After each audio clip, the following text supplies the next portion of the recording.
আসসালামু আলাইকুম।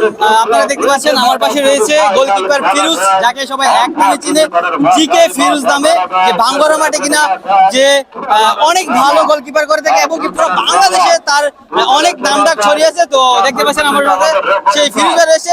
ফিরোজ ভাইয়ের কাছ থেকে জানতে চাইবো যে দর্শক যে উনাকে এতটা ভালোবাসে এবং কি কেন উনাকে এতটা ভালোবাসে, তার রহস্য কি। ভাই আসসালামু আলাইকুম। ওয়ালাইকুম আসসালাম। আমি প্রথমে আপনি সহ টুর্নামেন্ট কমিটি সহ সকল দর্শককে ধন্যবাদ জানাই, কারণ আসলে দর্শক খেলার প্রাণ। আর দর্শক, আপনার প্রশ্ন দর্শক আমাকে কেন ভালোবাসে, আসলে দর্শক হয়তো আমার খেলা দেখে আমাকে ভালোবাসে। আসলে দেখতে পাচ্ছেন, আসলে ফিরোজ ভাই কিন্তু খুব ভালো মনের মানুষ এবং কি ভালো মনের মানুষের কিন্তু খুব তাড়াতাড়ি করে মানুষের সাথে মিশতে পারে। ভাই আপনার জন্য শুভকামনা রইলো এবং কি আপনার জন্য দোয়া রইলো, আপনার জন্য আগামীতে আমাদের দর্শকদেরকে আরো সুন্দর সুন্দর খেলা উপহার দিতে পারেন। ঠিক আছে ভাই, ইনশাআল্লাহ দোয়া করবেন এবং আপনার টিভি বা আপনার চ্যানেলের জন্য শুভকামনা, যেন আপনি এরকম আরো খেলাগুলো প্রচার করে সারা পৃথিবীর মানুষকে দেখাতে পারেন। আপনার জন্য শুভকামনা, আপনার জন্য ধন্যবাদ। ওকে ভাইয়া, দোয়া রইলো। ঠিক আছে।